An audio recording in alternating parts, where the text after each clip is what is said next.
Hello guys, ngayong araw nga pala ay Sunday. Kaya bago tayo mag-workout ay magsisimba muna tayo. Sa Baguio nga pala tayo pupunta kasi doon tayo makiki-fellowship. Kaya kailangan natin sumakay ng jeep. Wala pa nga kasi akong lisensya kaya mag-jeep muna tayo. Dito nga pala ako sa jeep ng Bukakan sumakay kasi mas malapit ito sa pupuntahan natin.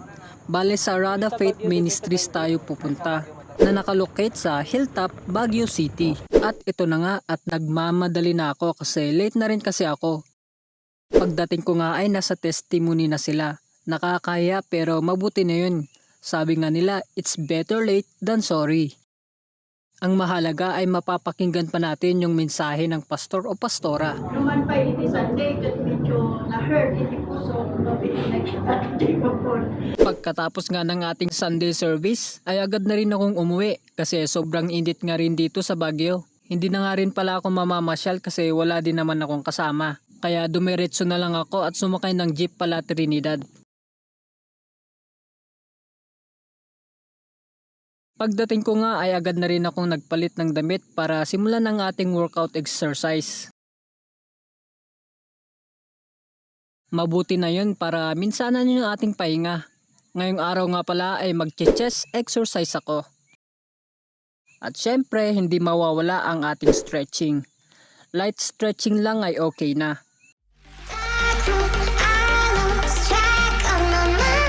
Para naman sa ating warm-up exercise ay pull-ups na 4 sets na may 12 repetitions each.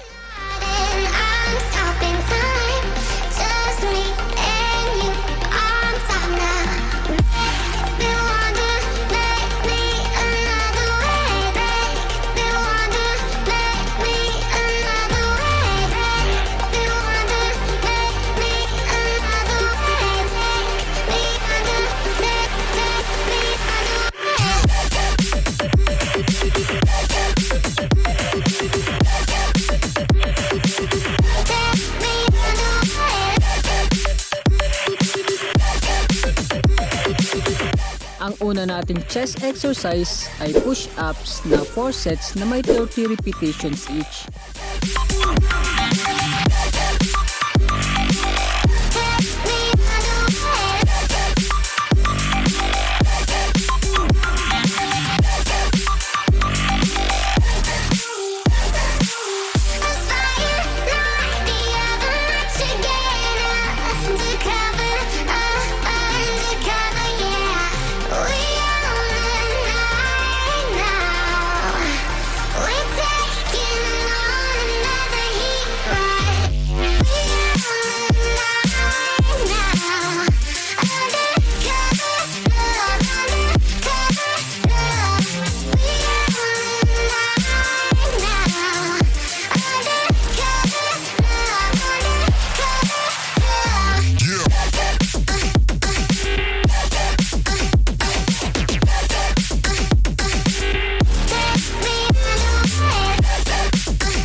At ang pangalawang exercise ay decline push-ups na 4 sets pero 12 repetitions naman.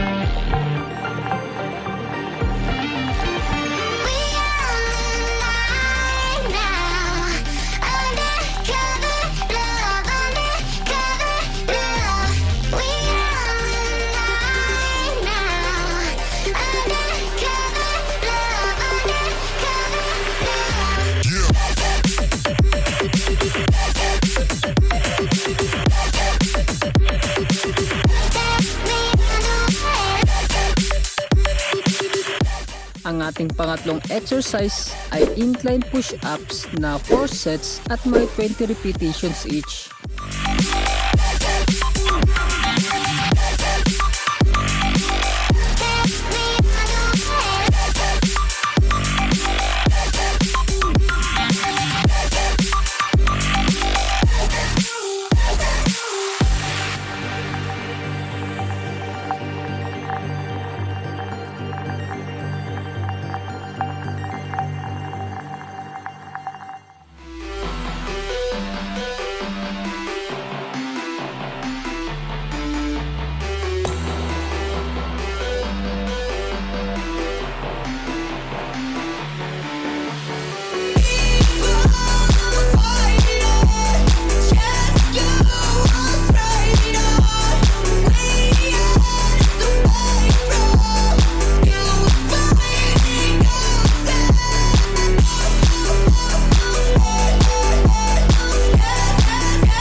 Ang ating panghuling exercise para sa ating chest ay dumbbell raise na 4 set at may 12 repetitions.